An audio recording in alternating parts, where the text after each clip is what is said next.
Happy Odin's Day. Happy Odin's Day. I like to be old school and go with the older understanding of the names of our week. Hail Odin! I'm going to go pluck out nigh to begin the wisdom today. Sounds good. I'm not going to do that. I wouldn't really do that.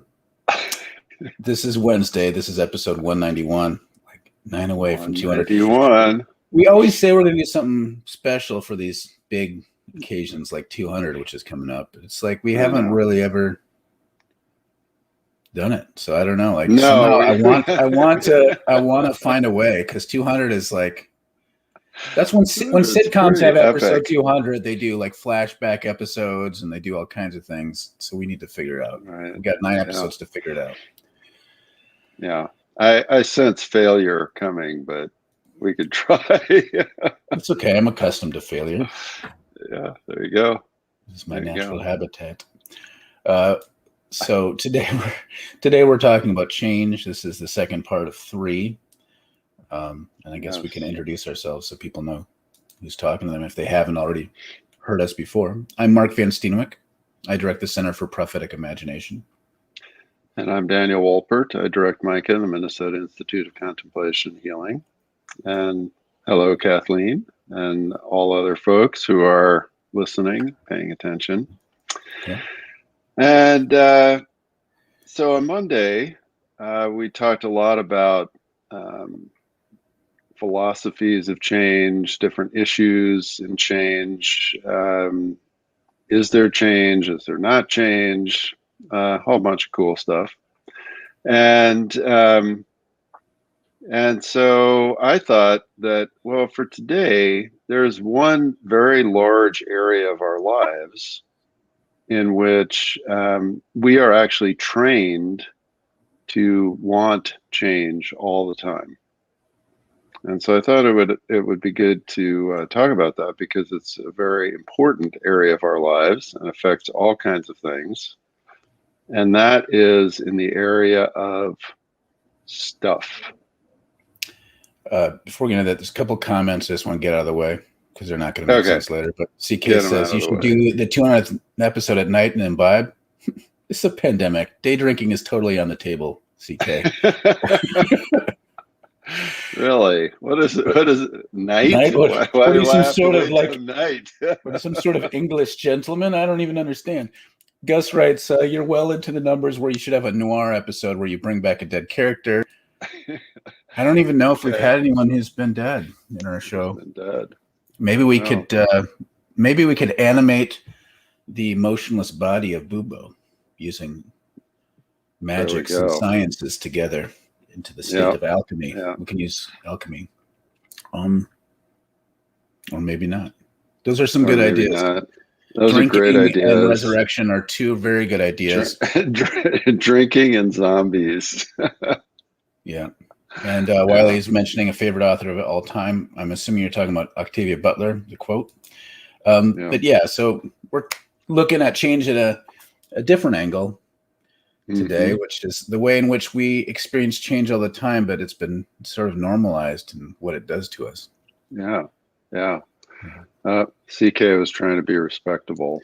Yeah, I don't know you well, but I know you enough. Nice try. Nice try.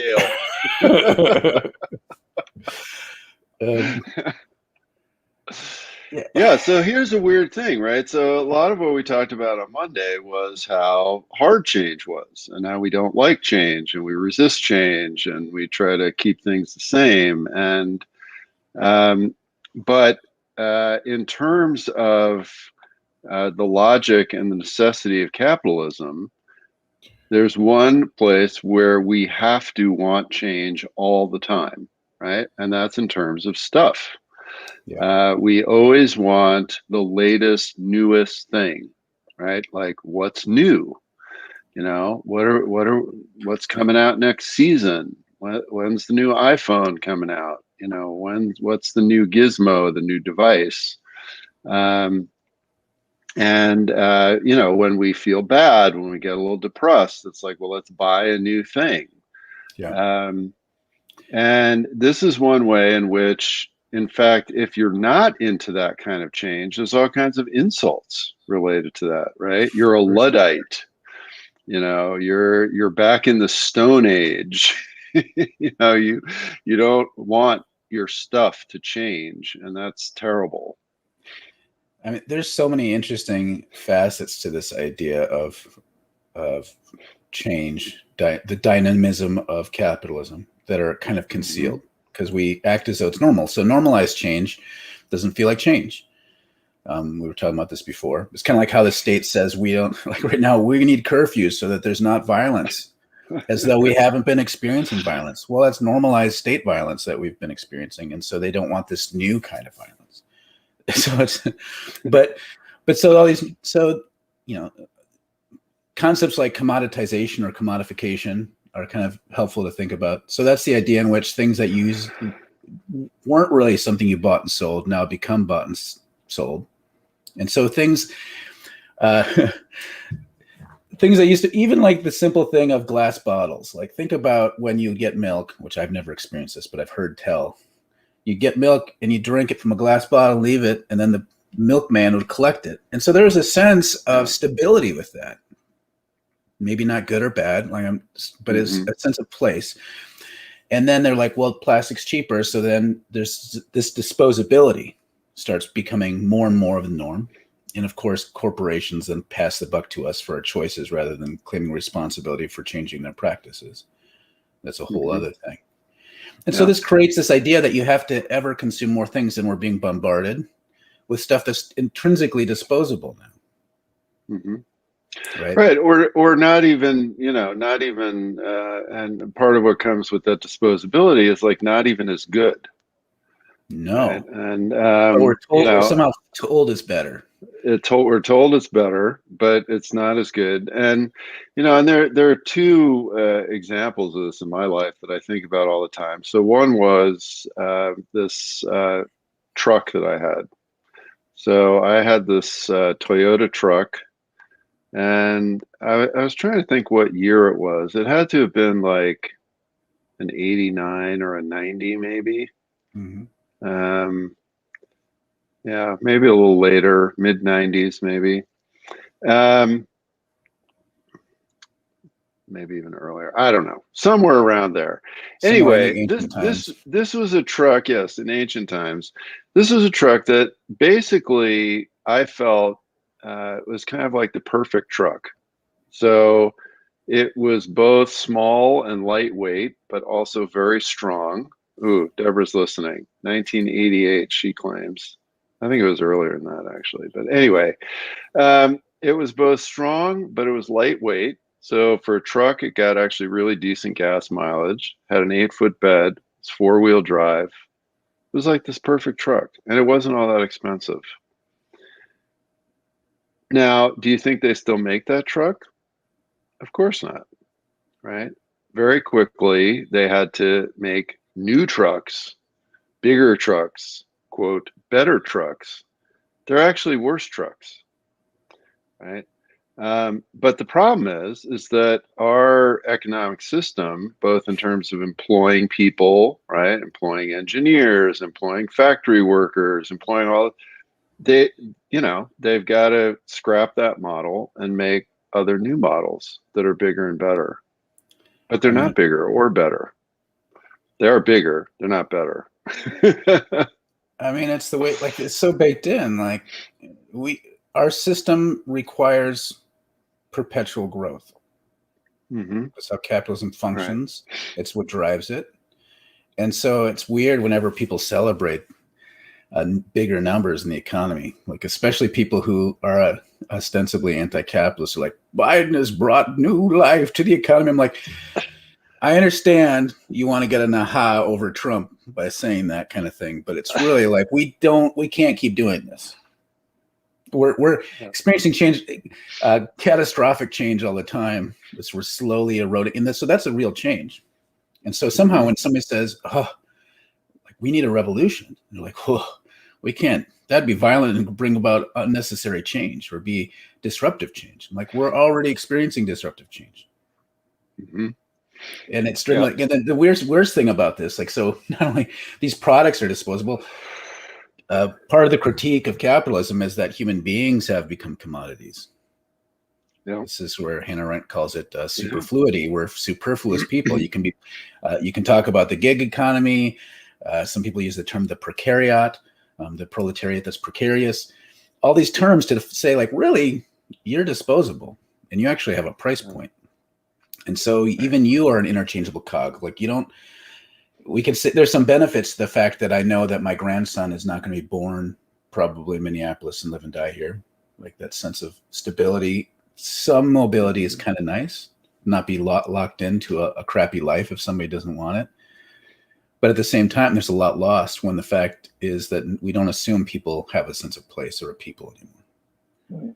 We're all moving about, and it's becoming increasingly normalized. Like, within my lifetime, I've seen the shift away from like towards the celebration of not having a real future. So every day I get these, articles on my Android phone. Somehow I get stuff from Business Insider, and it's always talking about how people turn their side hustle into a major $1 million career or something. And so you see this glorification of the side hustle. The side hustle was never, when I was young, would never have been seen as a positive thing. It'd be like, oh, you're not able to make ends meet with a job? That's sad. And it's like, I got a great side hustle. It's normalized. Right. Between my 80th and 90th hour of working during the week, I've got this great side hustle. All right, we've got a few comments coming in. Aaron writes, just joining in, good morning. Are y'all going to talk about ELOLS, the Technological Society? I'm not planning on talking about it directly. I don't think I haven't read the whole thing, and it's been a long time. But there is a sense in which the idea is, for those, and it's worth reading, the idea is that our society of technique or processes for doing these sort of modern things becomes so dominant that it erodes other more authentic ways of being human. I mean, so there's a way that people could say Elul is a little bit of a Luddite, but he's not talking about technology and just like the newest radio, but the sort of mechanization of society and humanity into being almost technological itself. And Hannah Arendt, a lot of people talk about these sorts of dynamics, and they've been talking about it for a while. Like, Karl Marx is not a new guy, but we've seen all these things they talked about accelerating more and more, and it's actually disturbing. But we're like the lobsters in the pot; we don't notice it. CK writes, right. So why is it so hard to do the right thing? We all know that change needs to happen, like in police reform. This is going to be the governor's legacy: riots, protests, and cop. I mean, it's partly, like, you could say that there is a lack of will individually, but more than that, it's systems are very sturdy. So it's hard to change. And again, the reason that we wanted to start on this angle today is in a way to show that it's not about, human beings hate all change and we can't change. And why is it so hard to change, right? Because here's an example where we love change and we change all the time, right? And I think about within my lifetime. I mean, I remember when I was in 8th grade and they brought in a computer, which was this weird little blue box with these little white buttons in front, like 8 white buttons that were ordered in, it was all base 2. Right, it was zeros and ones. Sounds like some sort of Victorian steampunk novel. Right. What are you talking about? Yeah. And it had these little lights on the top, and you would press the buttons, and you could program this computer you have cards? To add 2 plus 2. No, you didn't have cards. It wasn't even cards. It was like even simpler than that, right? You would like press the buttons in these little codes that would program the computer, and it would add 2 plus 2. Like, that's what it could do at the end of the day, right? And this was this like amazing thing, right? This machine. Wow. And, and now here we are, broadcasting live on the internet, right? And so So it's not that we are incapable of change. It's the question of what changes are we programmed as people to accept as valuable and interesting versus what changes are we told are bad and scary, right? Mhm. And so part of the problem is that in this, capitalist, technologically non-human alienated society, we're told that the kind of change that's good is, extracting resources from the earth that's destroying the earth and buying more stuff and having the stock market go up. Like that's a change that we're all excited about, you know. Well, And change of let's figure out how to treat other people as human beings, like that change, oh my God, that's impossible. Like that is so radical. Well, that's not true. It's just what we're uh, conscripted into. well, it takes a lot of imagination and skills and capacities in order to go against the flow. So I'll use one Yeah. simple example using the computer one. So when I was in school, that's when I was the Oregon Trail generation, right? So we had Oregon Yep. Trail in school. I'm like, whoa, we can play this amazing game. Look, that almost looks like a bear. Like, and so in high school is when the internet started rolling out. And so I'm kind of before the digital revolution, really. Now, because of that, I have an understanding of how it works. Like, I'm not a specialist by any means. I don't study this, but I know how to fix things better than most people younger than me. Like, I've seen this with my son because that they're acclimated to to it as an environment, whereas I still think about it as something external to me that I have to understand as a tool. So there's a simple little capacity shift there.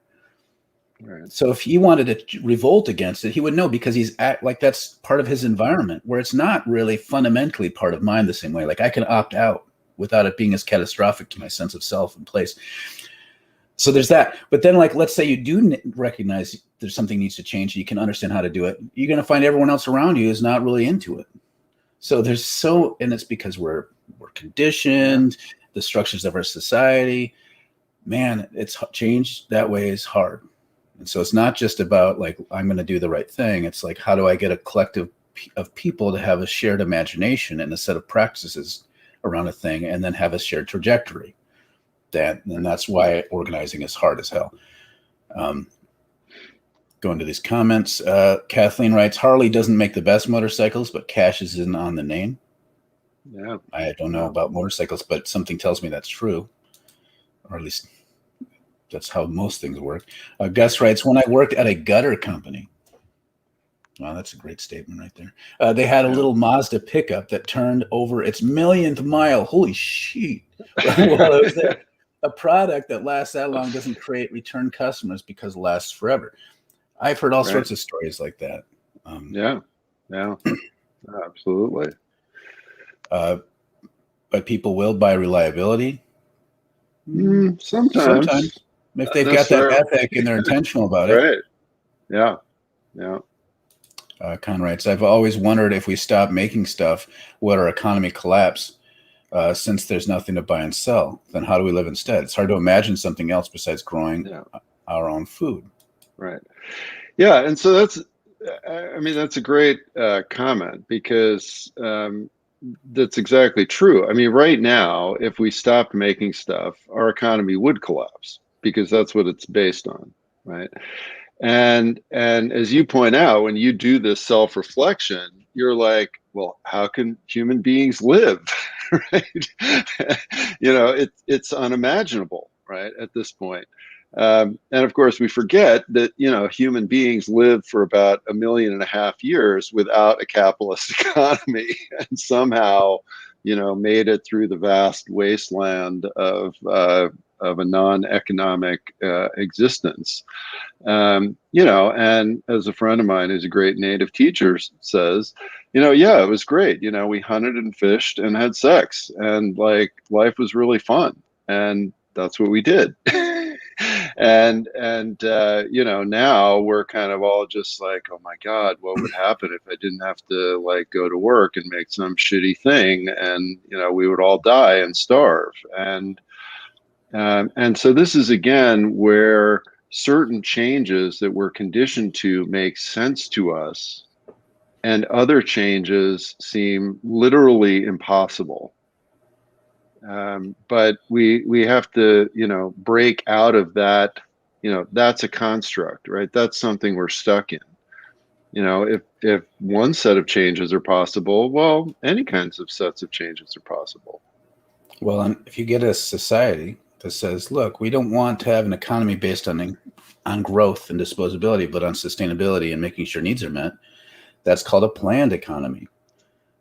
And then all of a sudden, the United States and its allies decide to subvert and undermine its attempts to have a planned economy, because it seems like authoritarian socialism, no matter how you spin it. Right. So things like that happen. But the reality is it's possible to not make more than we need and to find a way to do everything sustainably. And the reason we don't is because that really does, no matter how much people want to say it, undercut the profit. There's no way it doesn't diminish profits. Right. And so that's why we don't have it. It's because capitalism serves the very rich. There's a reason why 8 people have as much collective wealth as the bottom half of the entirety of the human population. Yep. And that's because of this system. So we got to figure out an alternative.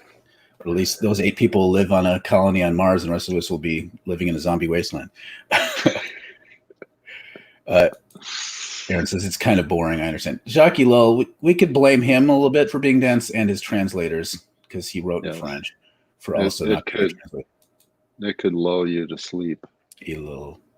Ooh. That's when you fall asleep online in Ellul. Yes. Anyways, that's a bad pun. Gus writes, CK, sure, but we also have a system that rewards quick turnaround, not generational purchases. Mm-hmm. Yep. David writes, I remember the shock of a Palestinian family that I was celebrating Ramadan with in the West Bank during my sophomore year in college. Our group of 5 all went to a college away from our home state, and now we're traveling internationally without our family. The mobility was experienced as shocking and gross. The moment stayed with me, but at the time I just thought that my mobility as a good freedom with no downside. Mm-hmm. Mm-hmm. Yeah. Karen writes, there's a great short story written in 1909 by E.M. Forster called The Machine Stops. It's prescient. He describes everyone living in pods, never going outside, and doing everything through view screens. Everything is controlled by the machine. It's wild how much of this dystopian story is actually happening right now. I've never heard of that short story. Yes, Karen, that is great. You are the first person that I've actually ever met that has also read that story. I love you. That is an incredible story, and one of the key parts of that story is that the people who are inside in these pods are told that the outside is awful and dangerous and bad and evil. And so, of course, what's happening in the story is that slowly the machine, which controls everything, gives you your food, your air, oxygen, entertainment, everything, the machine starts stopping. And so this guy finally realizes that, well, either I'm going to die in my pod because the machine is going to stop, or I have to risk going outside to this horrible, dangerous place. Should I say what happens? Maybe I shouldn't. I don't know. The odds of lots of people reading it. If you don't want to hear the spoilers, you can mute or plug your ears, or just go like blah, blah, blah, blah, blah, blah. Yeah. So what happens is he gets outside, and of course it's fine and it's beautiful, right? And so that is this also brilliant insight about this issue of change, right? Because we tell ourselves, and you can be aware of this in yourself. You hear it all the time from other people, like, oh my God, if this changes, this is going to be so horrible, right? It's going to be so problematic. Maybe these terrible things will happen. Maybe things will be worse. We talked on Monday quite a bit about this issue of abolishing the police, right? And what we're what we're told in our mind is that things are going to be really, really awful. Mm-hmm. But the thing is that this is simply our fear mechanism, where the changes that we are told are bad and we shouldn't accept, where that kicks in, right? Whereas again, these changes that are happening over and over and over again, which in many ways are equally bad, if not lots worse, especially for certain groups of people in society, those changes were like, oh no, that's fine. Like, that's okay. You know, that So these people are oppressed and kill, like, look at what's happening in Honduras right now. I mean, I don't know how many people are aware of this. It's unbelievable. This entire country is being decimated and destroyed. And again, the history of Central America is one of incredible capitalist exploitation. So we can have cheap coffee and cheap bananas and cheap labor, cheap drugs. I mean, all these kinds of things. And yet, to most people in the world, it's like, oh yeah, every once in a while under capitalism, an entire country gets destroyed, and oh well, I just hope those people don't come here as illegal aliens. mm-hmm. And so this is where the issue, like this, the idea that humans fear change, is not entirely accurate. To me, it's like this is how myths are kind of work. One, myths are change that isn't according to the story that we're told can be scary. And then when change happens that isn't according to the story, propaganda is myth building so that to conceal the fact that the story isn't actually working. So we're kind of ensnared by these stories that are being spun. Mm-hmm. So anything that fits within the story or is concealed by the stories, it's fine. And so that's why we get afraid of like, hey, you know what? We could probably do this better. No, we couldn't. You could ruin everything. right. So I'm like, and then you're told that you're naive, you're negative, you're foolish. That kind of change is bad. Right. It's impossible. Some links here to some books. Gun, Germs, and Steel is a good book on change by Jared Diamond. I know there's been various critiques of that, but I know it's considered an important book for kind of like grappling with some of the ways in which material realities affect which societies advance and whatnot. Love the Machine Stops. Here's another person. You can start a book club. Yeah, see, all the best people. I want to be the best people. Gus writes, I totally muted because I'm totally checking the story out. Thanks for the recommendation. And then good. Gregory Bentley. Here's an Alan Kreider book reference. So the Patient Ferment of the Early Church. Mm-hmm. I think I'm trying to remember, like, the basic premise of it is this sort of set of stability and practices that kind of won the day, right? And so that's part of. Yeah, and this notion that we can start to have, we can start to have a different way of being in the world, and we develop these communities that begin to, ferment this new way of being, right? This new way of being in the world, and and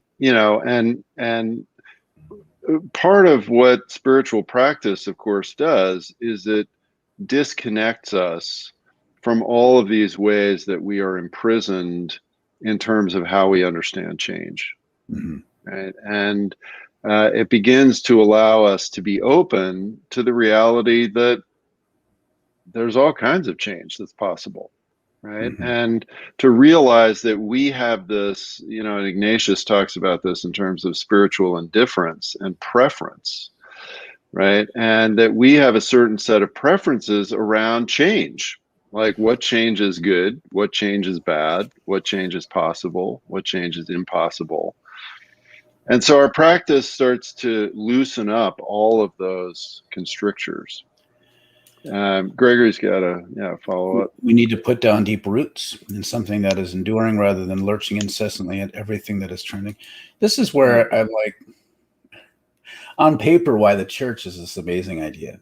So think about it. Like, hey, We live in a society with these operating myths. We're going to have our own way of framing this collectively with a shared life that's going to have spiritual and economic repercussions so that we can live out a counter narrative in the midst of things. And it'll be so beautiful that people will want to be a part of the beloved community. And we're going to engage in spiritual practices of discernment, jubilee economic practices, a politics of non-oppression. That didn't really work out for us. Like it's not a mistake that these things got co-opted. Yeah. Even like now with spiritual practices, you're talking about spiritual practices, Dan, and we talk about it all the time, and it's great. But then it's like, well, we both know that Amazon probably offers meditation classes because they twist it and use it as a wellness practice so people can cope with work and maybe pee in bottles, be able to learn the discipline to hold it more so they don't have to pee in bottles as much.